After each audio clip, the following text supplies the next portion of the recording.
خدا را اس خوش فہمی سے باہر آؤ، سنیوں باہر آ جاؤ۔ یہ ہمیں دھوکے میں مبتلا کیا گیا ہے کہ تم نبی کے نام کے نعرے لگاؤ، نعت خوانی کرو، نجات پا جاؤ گے۔ کوئی ایسے سٹینڈرڈ شریعت نے نہیں دیا، اطاعت رسول ہے۔ میں یہ نہیں کہہ رہا ہوں نعت خوانی غلط ہے، میں یہ نہیں کہہ رہا ہوں اس پہ ثواب ملے گا، یہ ثواب نہیں مل، نو ثواب حاصل ہوگا، ثواب نہیں ملے گا یہ میں نہیں کہہ رہا ہوں، لیکن ان سے مطمئن ہو کے سوچنا نبی کی مانو نہ مانو ہمیں جنت مل جائے گی۔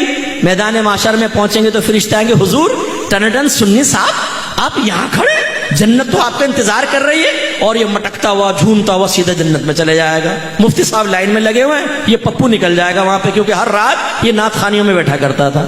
بھائی قل ہاتوا برہانکم ان کنتم صادقین، لائیے، اگر آپ کے پاس دلیل ہے تو پیش کر دینا۔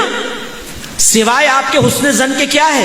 آپ کہیں گے جی ہمارا حسن زن ہے، اللہ کرم فرمائے گا۔ آپ کے حسن زن کی طرح تو کافر بھی حسن زن رکھتا ہے۔ ہندو بھی کہتا ہے بھی میرا حسن زن ہے، میری بتوں کی عبادت سے اللہ تعالیٰ مجھے نجات دے گا۔ کرسچن بھی یہ کہتا ہے عیسیٰ علیہ السلام کو میں اللہ کا بیٹا مانتا ہوں، اللہ مجھے نجات دے گا۔ حسن زن پر فیصلہ نہیں ہوتا، ورنہ تو ہر ایک حق کہلائے، دلیل پر فیصلہ ہوتا ہے۔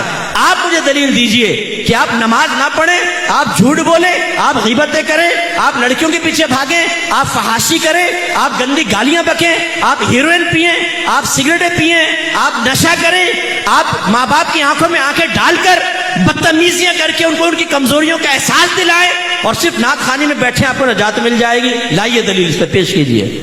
میں یہ بیٹھا ہوں، لاؤ دلیل لے کر آؤ یہاں پر کہ آپ کا جلوس نکالنا آپ کو نجات دے دے گا، لائٹنگ کرنا آپ کو نجات دے دے گا۔ غلط۔ اگر کسی نے آپ کو ذہن بنایا ہے، کسی نعت خوان نے ذہن بنایا ہے کہ آپ سرکار کی محفل میں بیٹھے ہیں، اور جو سرکار کی محفل میں آتا ہے سرکار بروز قیامت اس کو سینے سے لگا کر جنت میں لے جائیں گے، آپ کے اوپر واجب ہے آپ اس نعت خوان کو بعد میں روکیں اور کہیں اس پہ دلیل پیش کرو۔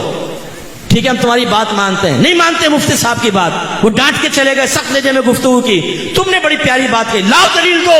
جب تک نعت خوان دلیل نہ دے بند کر لینا اس کو گھر کے کمرے میں، بولنا کہ نہیں جانے دیں گے۔ تم نے کیسے دھوکے میں مبتلا کیا، تم نے ہمیں نمازوں سے دور کر دیا، تم نے تقوی سے دور کر دیا، حرام کھا کھا کر نعت خوانیوں میں آ کر بیٹھ کر ہم سب سمجھتے نجات ہو جائے گی، کیسے ہو جائے گی؟ جو حرام مال کے ساتھ حج کرے نبی کریم فرماتے ہیں اللہ اس کا حج قبول نہیں کرے گا۔ ایک روایت میں فرمایا ایک شخص ہاتھ اٹھا کر اللہ کی بارگاہ میں دعائیں کرتا ہے، گڑ گڑا کر دعا کر رہا ہوتا ہے، لیکن اللہ تعالیٰ اس کی دعا کیسے قبول کرے؟ اس لیے کہ اس کے جسم پر حرام ہے، اس کے پیٹ میں حرام ہے، تو اللہ کیسے اس کی دعائیں قبول کرے گا؟ یہ آپ کی شریعت یہ ہے، ہمیں